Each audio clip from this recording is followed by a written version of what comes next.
Welcome to our podcast, Success Blueprint, Episode 3, Managing Stress and Maintaining Balance. Please join us today as we will take you on a journey on towards, happier, healthier, and more fulfilling life.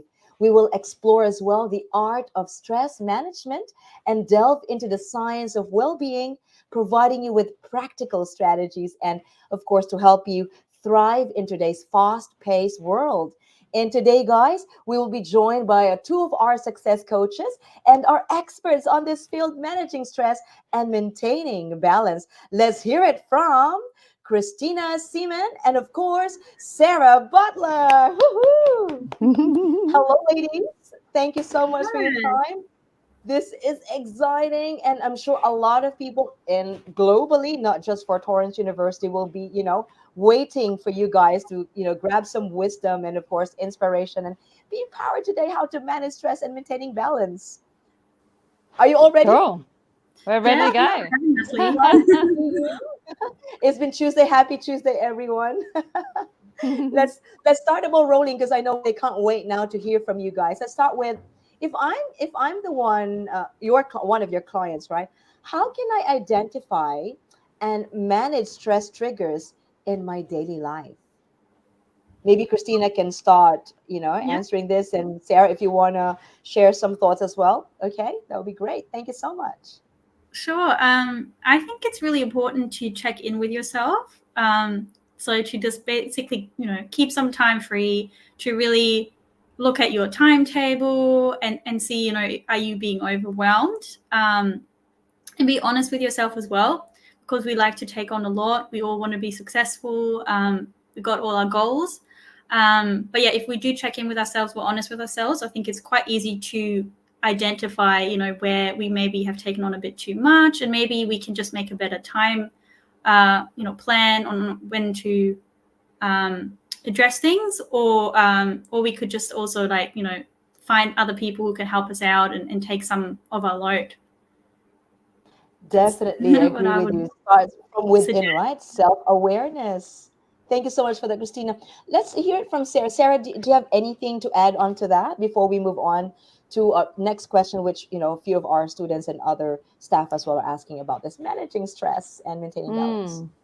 I think Christina, on the back of what Christina said, it's important to do that self-check-in because then you know what your red flags are. So for me, in a practical sense, I know if I start to feel overwhelmed or anxious about anything, usually that's a red flag that something needs to I sort of need to intervene in some way. And what does that look like? It could be, do I need to go for a walk? Do I need to go to the gym? Do I need to have an early night? Do I need to not binge watch a show? Do I need to check in with my timetable and, look at what's on and, um, and sort of manage that time in a practical sense, but also personally sort of applying a few things to help sort of reduce that stress.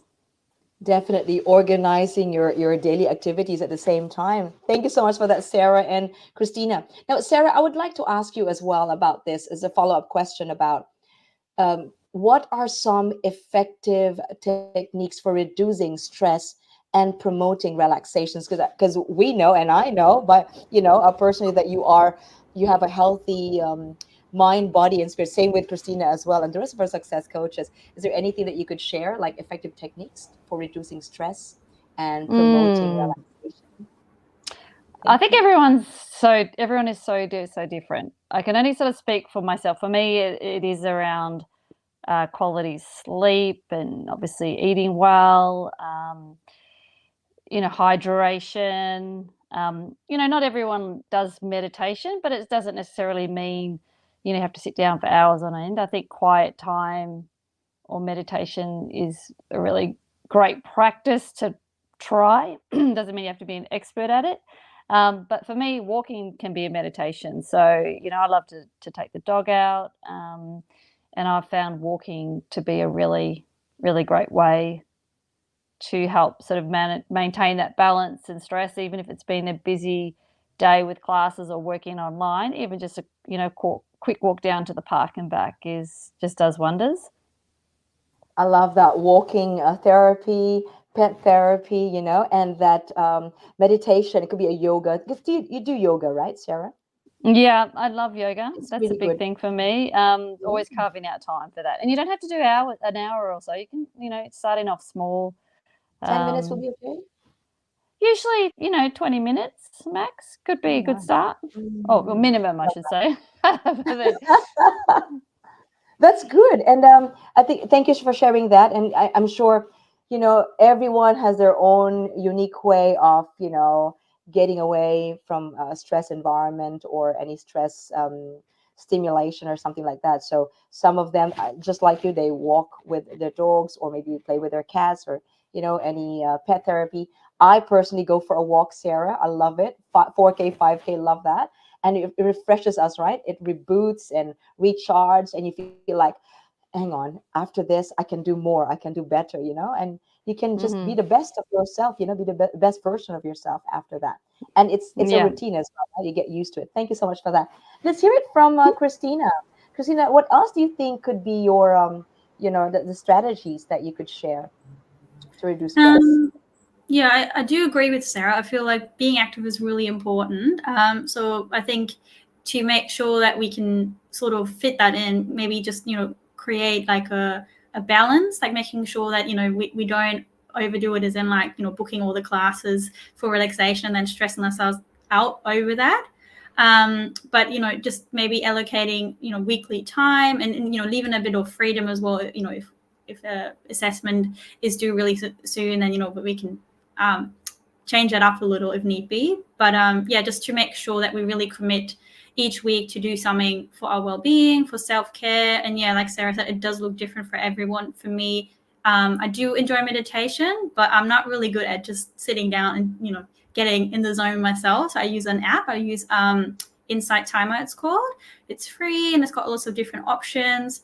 Also, like really short meditations, longer meditations, depending on how much time I have. So I think that's a really good option for people who are really busy, because it is, you don't have to put a lot of thought in. Like you can just get on the app and see what's available and whatever suits your timetable at the time.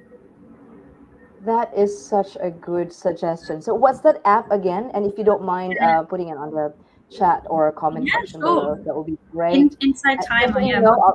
a lot of people all over the world, like they're juggling from one work to another, or they have so much on their plate at the moment, and they would say like, I'm so busy, how can I actually manage stress? I can't even walk with my dog, I can't even do yoga, I don't have time to go to the gym, I don't have time to do anything. So thank you that there's an app right now, and thank God, during the COVID situation, one of the advantages would be, the transition of an online opportunity, and that includes accessibility of anything. It could be Mm. ordering of food or something, having a business online, and this one, having that relaxation, stress management, even like exercising, right? You can do it on your app. So thank you so much for that, Christina, in advance. If you're putting it on the chat below, our comment section below, that would be great. Thank you. And Sarah, either Sarah or yourself, how can someone cultivate a positive mindset, right? Let's say they're already doing this stress management and it's really good and I want to continue doing this. How can, someone cultivate their positive mindset and reduce negative thinking patterns? Because, sometimes Mm, there's ups and downs, highs and lows. And even though I'm doing all this therapy that Sarah and Christina has suggested, but now I'm back to this. How can I have, mm, how can I maintain and cultivate this positive mindset? Thank you. Christina would mm. maybe answer that, and then Sarah, up to you, whoever wants to Yeah, I answer. would probably come back to what Sarah said though. Like staying active helps me a lot because, and I think there's scientific reason as well, because it basically releases, the happy chemicals in your brain. So yeah, if I feel really down, I like to go outside. I like to go to the beach as well. I've got a pet. I'm really lucky like that. So sometimes, some pet cuddles can be really good. Um, and I suppose also sometimes just accepting, like you're not going to be always at your best, and that's okay. Yeah, and if it gets really bad, counseling is a really good option. Torrance has free counseling available, a free 24/7 well-being hotline, which I think, yeah, there's no shame in it. Like, if things get really rough, if it's really stressful, then I think it's really important to reach out for help. Thank you for that, Christina. How about you, Sarah? Is there anything else Mm. that you want to add onto that? Yeah, I mean, adding to Christina, I think that self-acceptance is kind of crucial too, because we do have, we'll have our light dark moments, that we're the yin and the yang, and we have, sometimes things are imprinted in our lives, since day dot. So it's kind of like being curious about why that is there, um, and looking at ourselves without that judgment. And it is sometimes going, okay, well, that's there, that thought is there, but I know that I can now think about it in another way. And it's often just really holding space for that thought and being curious about it, and then thinking, well, what would it look like if I tried this? And then, like anything, your brain's like a muscle. It can, over time, really start defaulting to more of that positive mindset. But it does take work, like any sort of workout. So I do think that being curious about it and that self-acceptance is really important, and also just community. So friendships, connecting in with people that you love and who know you and can help you and support you is also really, really important, because it's often those outside of yourself who will always call out the best in you and say, like when I've had my moments, friends will say, hey, Sarah, this is not you. We know how you can get through this. You've been through this before. And it's often that build up through community and friends. That's good to hear from you, Sarah, and of course, Christina. It's nice to hear that, having that positive mindset, the people around you, obviously, you have to make sure that you blend with people, with like-minded people who can support you to ascend and not to descend, right? And who Mm. can really, gauge your, help you grow professionally and personally at the same time. That is very important and crucial as well, right? And choosing the right people who could surround you every day, right? Whether at work, at school, or in your family life. So that's very important. And also, as well as we are aware that we have workshops that we actually conduct at school as well at Torrance University. That's the best thing, right? One of the support systems is not just the counseling, the well-being, and everything. We've also got some workshops to help everyone learn something about how to really improve your positive mindset. And talking about that in the neuroplasticity, what Sarah is talking about it a while ago. So please watch a workshop about it, right, Sarah and Christina? And also you have mentioned about exercises and everything, right? I know this is quite a, a very easy question for us, and easy for us to answer this. But some people would always ask us, what role does any exercises play in managing stress and improving overall our well-being? Because some people doesn't want to do any exercises. We just want something instant. But what's the Mm. role of these exercises play in managing stress and overall well-being? Christina, Mm. would you like to? Yeah, probably. Mm. Yeah, just like it's nice to take a break, I suppose. If you as a student, you sit down, you use your brain a lot. So sometimes, to just get your blood moving. It's better for your posture as well. So in addition to having those feel good chemicals released, it's just staying fit, I suppose. Physically will also in the end affect your mental health. So I do think that's a really important tool you can use. But then obviously everyone's different. Everyone has different capacity. And I think, there's so many different options. You could do yoga. You could do more high intensity workouts. You could do group sports. So I think there really should be something for everyone. And even if it's just going for a walk with your dog, for example, I think that is also exercise.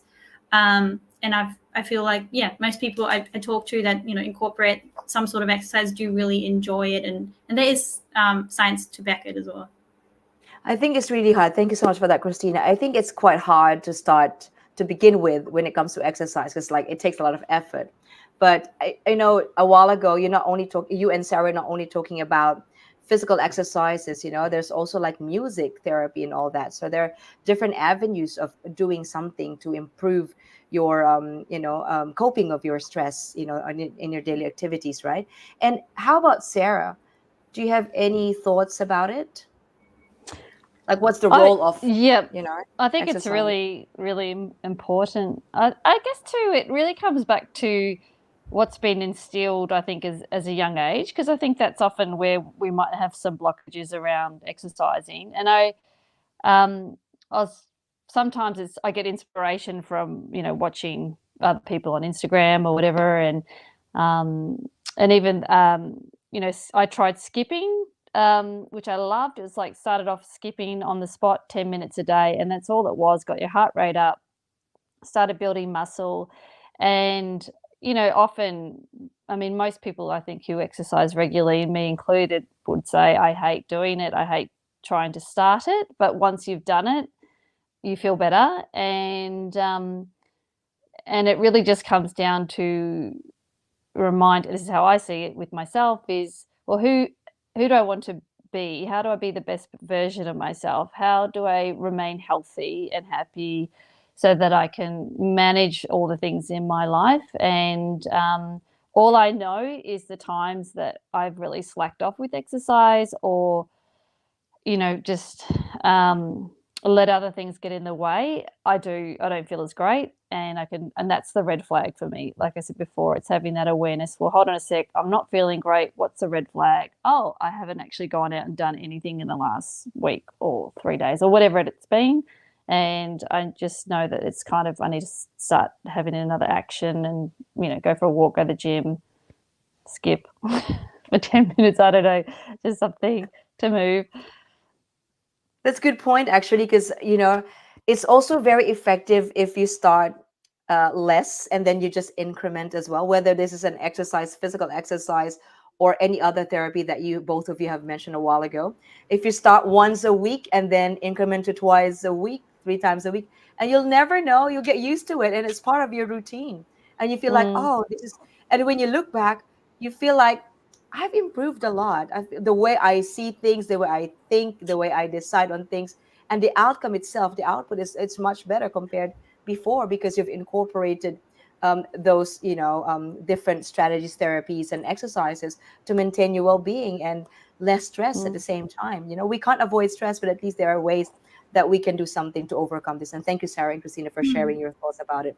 Now, in speaking of the meditation a while ago, like yoga, you've mentioned about that, Sarah, and also Christina, right?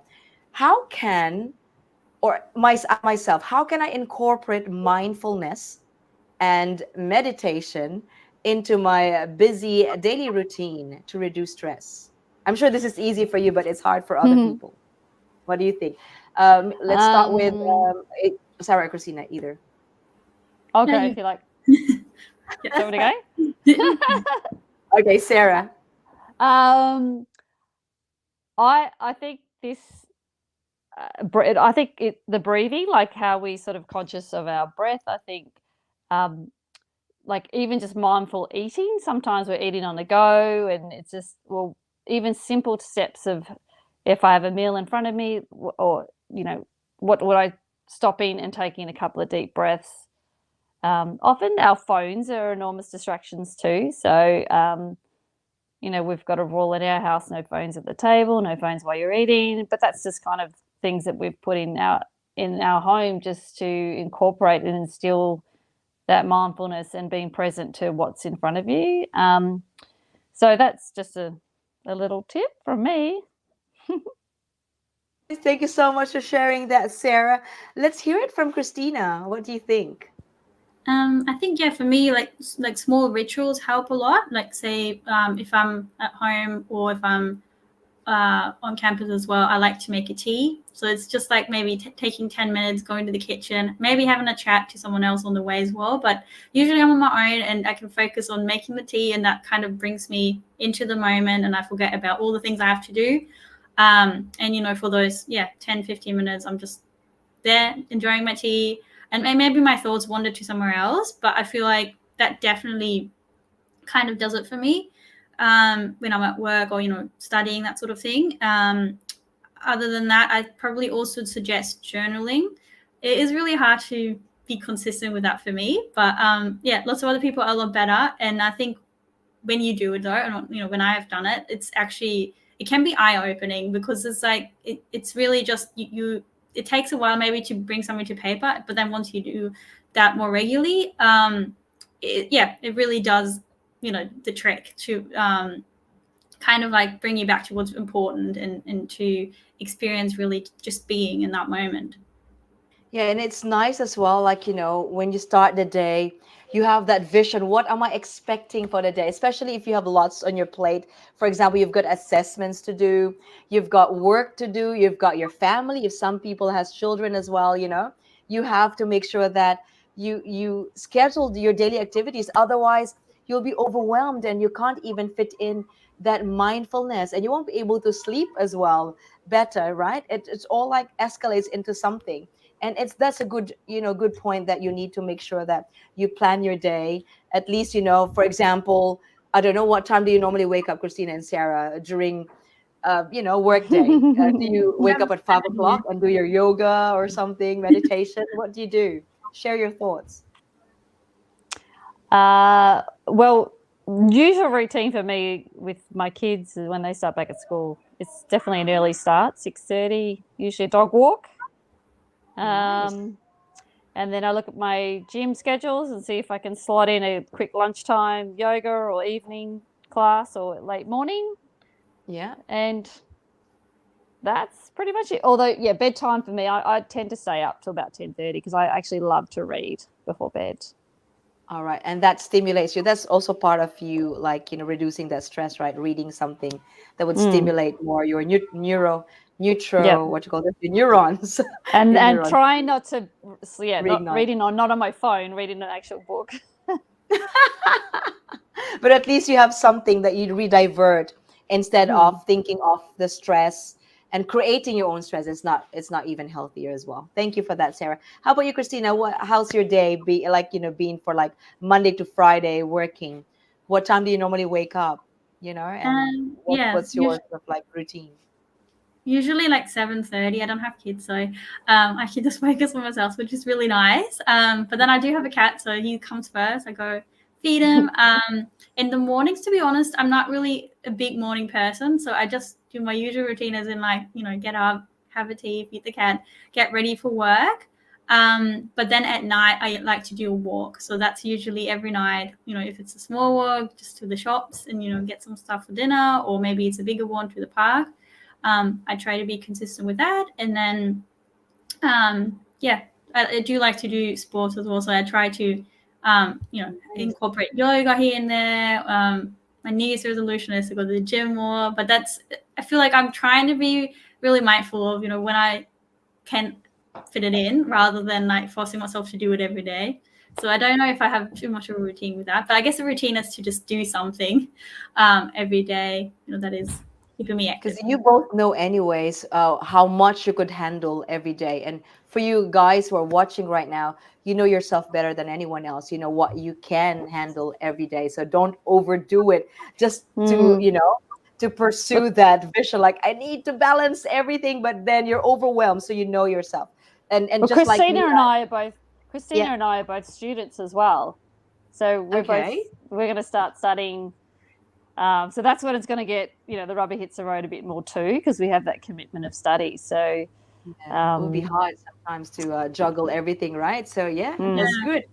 But I feel like And- it is even more important in a way, because then time gets so tight that you feel like it's harder to make that time, and you really have to make those priorities right.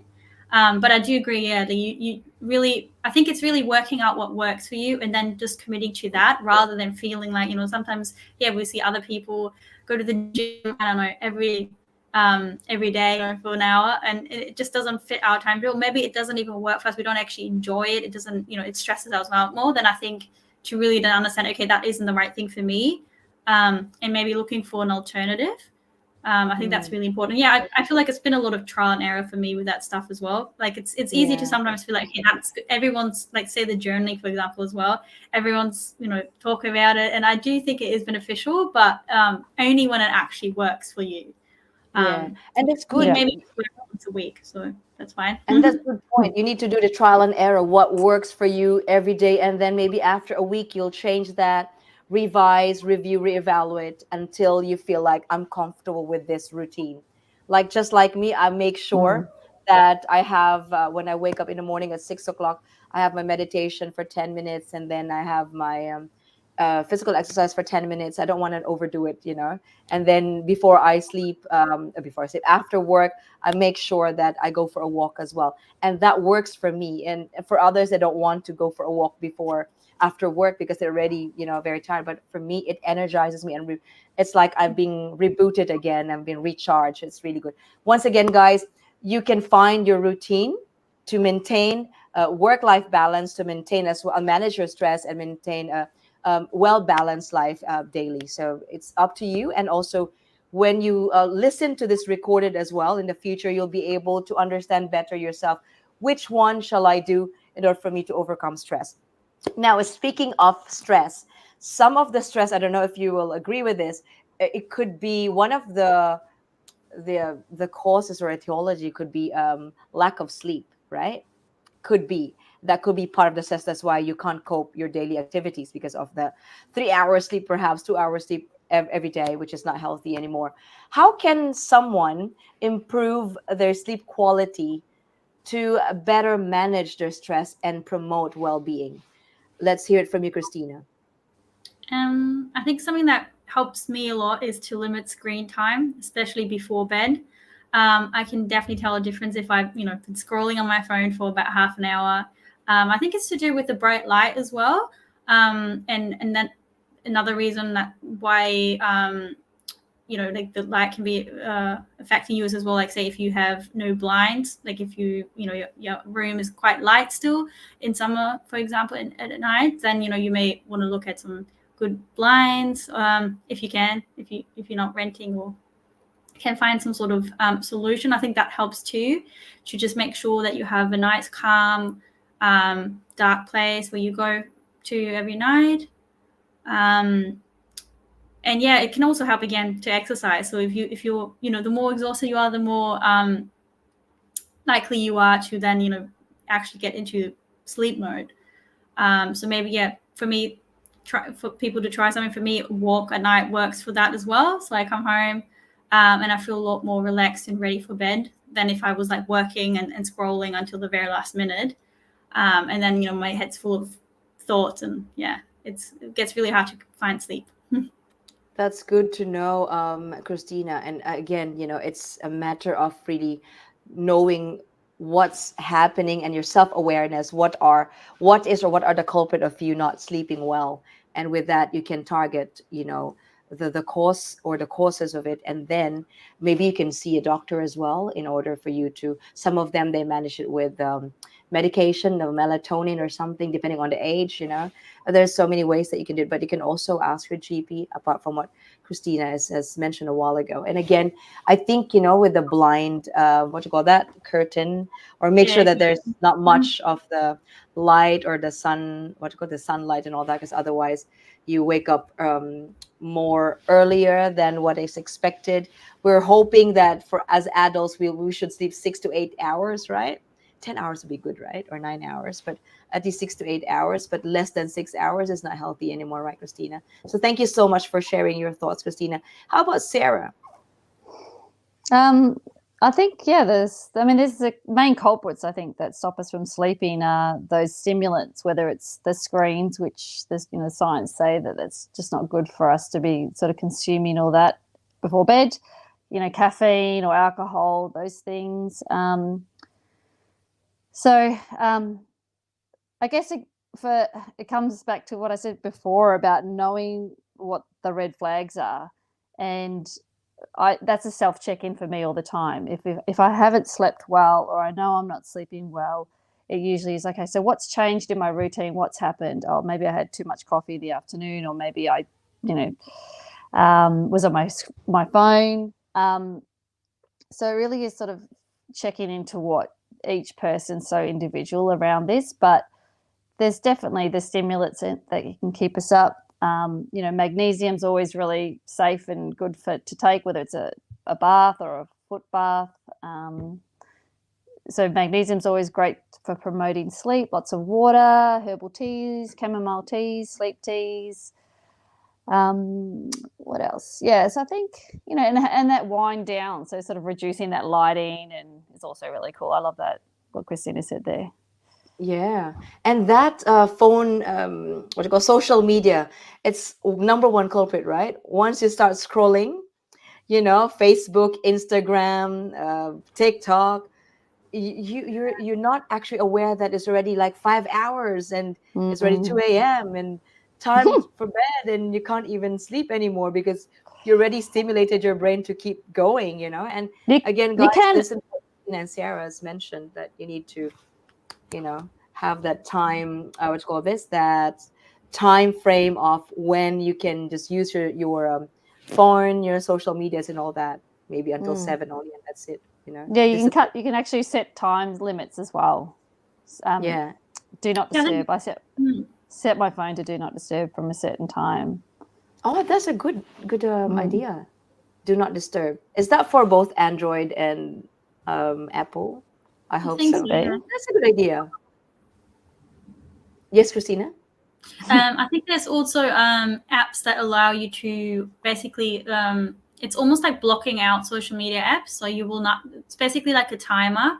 So you can't access, say, Instagram or Facebook for an hour or two while you're meant to study, or, yeah, it could also be before you go to bed. I haven't tried that yet, but I have read about it because a lot of students have told me, I've deleted the app again. Like, I'm really trying this time to not be procrastinating. So I think, yeah, if you're one of those people that have a lot of trouble getting off your phone before you go to bed, then I think maybe looking into something like that could be helpful as well. And, I don't think there's any shame in it. It's really, like Sarah said, like, it's like looking at, okay, what's not working for me and what can I do to make it work? Because it is quite addictive, right? Like, we all agree on that. So correct. Yeah. And can you share that app that you just mentioned as well on the comment section below? Called, but I will share Maybe a little later once we've already done all of this podcast. That will be great so that other people can also try that. And it's a discipline again, right? We set our own boundaries for ourselves. Like, I will only check Facebook, Instagram, TikTok up to 6 o'clock. And the rest will be just me time, read books, just like Sarah's doing, reading audiobooks or something like that would be good. And especially for those who have children, right, Sarah? The screen time for the kids, and especially next week will be back to school. Make sure that the discipline as well, when to have the screen time for the family, and even when they're having that quality time as well, they make sure that they have that specific quality time so that they can all sleep together at the same time, which is really important, right? Now, moving forward, what are some? I know you've already given a lot of effective strategies, but moving forward, what are some effective ways to prioritize, self-care and maintain emotional well-being? Maybe Sarah can start with that one, or Christina. Sorry. I'm sorry, I was thinking Did I about put something you on? That's okay. So, like, some effective ways to prioritize self-care, because we're talking about self-care. We want to take our self-power back and self-awareness so that we maintain, the balance and away from stress. For So, sure. to maintain well-being. I'm a mom of 3 boys, so Tough. I think as they've got older, it's I've given myself more space to go and pursue the things that I know that I need, and actually been okay with that. I think we sometimes hold on to feeling guilty that we're going off to do something for ourselves when we should be dedicating more time, towards studies and kids and dinners and everything. What I have learned is that the house doesn't burn down. Everything gets done. So the more that I've made the choice to step away and go do a yoga class, for example, which is just a quick 45-minute one, which works for my schedule, I know that I feel better from it, I feel stronger from it, and everything else is fine. Like, it's not like the house is burnt down, everyone's cool, and I've managed to fit in. It's funny, the more time I've given myself to those things that I know build me up, I'm able to have the capacity to do more, if that makes sense. But again, it is checking in with myself. Obviously, there's days and times where I'm just too busy and I just don't think going to the gym is a good idea. So I won't do it, and that's okay. So, we're also individual, and I really think sometimes it's just checking what's going on in the background of our thinking. And for me, with the kids, it's always been, well, I don't have time because I need to do this, and this. But, sometimes it's just about being curious and experimenting and going out and doing something and seeing how that works. It's nice. And again, life is not perfect every day. You need to readjust, recalculate, reevaluate so that you'll be able to cope any possible stressors daily. And that's really a good attitude itself, Sarah. And that's a good example as well to other people who are, a mom of a lot of children or a student or busy individual. We make sure that it starts from within, it starts from us, and we know exactly, what to do moving forward in order for us not to create our own stress. So thank you for that. Oh my God, this is such a beautiful discussion. I know it's quite simple to to other people, but those individuals who are really into that stress mode at this time because they might be starting a new job and they've got children or they've got lots of responsibilities and accountabilities. They are trying to overwhelm their neurons at this time, their lives at this time. So it's nice to hear this from you and Christina, how to manage stress and maintain balance. Now, Christina, before we end this podcast, is there anything else that you want to add to what Sarah has mentioned a while ago? And what are some of the effective ways to prioritize self-care and maintain emotional well-being? Yeah, I probably would agree with what Sarah said though. Like it's really important to identify when we do need that time for ourselves and prioritize our well-being. Yeah, sometimes it is just feeling comfortable or okay to say no to things as well. I think there's a lot of things that we think we should be doing, we have to do, and really once we start saying no to those things, nothing, like Sarah said, nothing's happening. The house doesn't burn down if you, leave the dishes one night because you decided you need to do something for yourself. Maybe like a yoga class, or maybe you just wanted to watch your favorite episode. You had a hard day. I think that's really important to just identify those situations and just feel confident enough to say, okay, I'm more important right now. My well-being is important. And you can come back to the things that you need to do still. Like it's, there's time. I think everything else has been said. What an excellent discussion today, guys. You know what? You have empowered me today. What more the rest of the people all over the world? They are now ready to rock on and manage their stress and maintain, well-being, which is really, really good in order for us to become a better version of ourselves. Now, Christina and Sarah, you've discussed a lot of things today about this podcast, Success Blueprint. Is there any special message you would like to share to everyone, not just for Torrens University, but for everyone all over the world about this, maintaining, managing stress and maintaining well-being? Who wants to start? Sarah, would you like to start? Or Christina? Yeah, I guess my simple message is, which is I remind myself, is that we are body, mind, and spirit. So for me, eating well is really a priority, and looking after my body, and then also, once my body feels well, it does seem to feel like everything else follows on from there, in terms of my mental mind and how I feel about things and how I'm seeing the world, and having that inner connection to something beyond myself is really important as well. Awesome. Thank you so much, Sarah. How about Christina? Do you have any special message to everyone who's watching right now Um, and the I think recorded? maybe just that there's a lot out there. So if you're struggling with something, really have a look out there.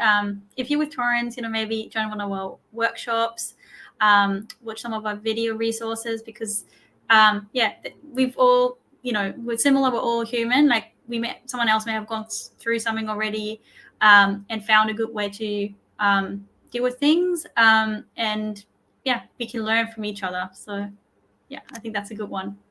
Thank you so much. Oh my God, you both deserve a 3 big claps. Everyone who's watching right now, give this ladies a round of applause. You have shared so much today. And you know what? After this, I will then go for a walk for 5K for stress management and to maintain well-being, which is really good, and to keep you going as well for the rest of the day and the next day and the next day. And you guys as well. Why not, right? So thank you, Christina and Sarah. You are both amazing ladies. Thank you so much as success coaches of TUA. Everyone is really lucky to have you and the rest of our team as well, right? Thank you so much. Thanks, Now, Lee. Thanks, thank Christina. you. So, sit back and relax, okay? Because I want you to be less stressed right now. So, guys, for those who are watching right now and even the recorded, from mindfulness and self-care practices to time management and resilience building techniques, we have just uncovered the blueprint for creating a life of balance, of purpose and joy from Christina and Sarah. So, ladies and gentlemen, everyone in the world, and for those at TUA right now, for all the students and staff, stay amplified and you have, always remember, you have the power to create the life that you desire. Thank you so much for watching, and see you again next time for our next episode, our episode 4 with Della next week. Well done, everyone. Stay amplified. Bye. Bye. Bye. Thank you.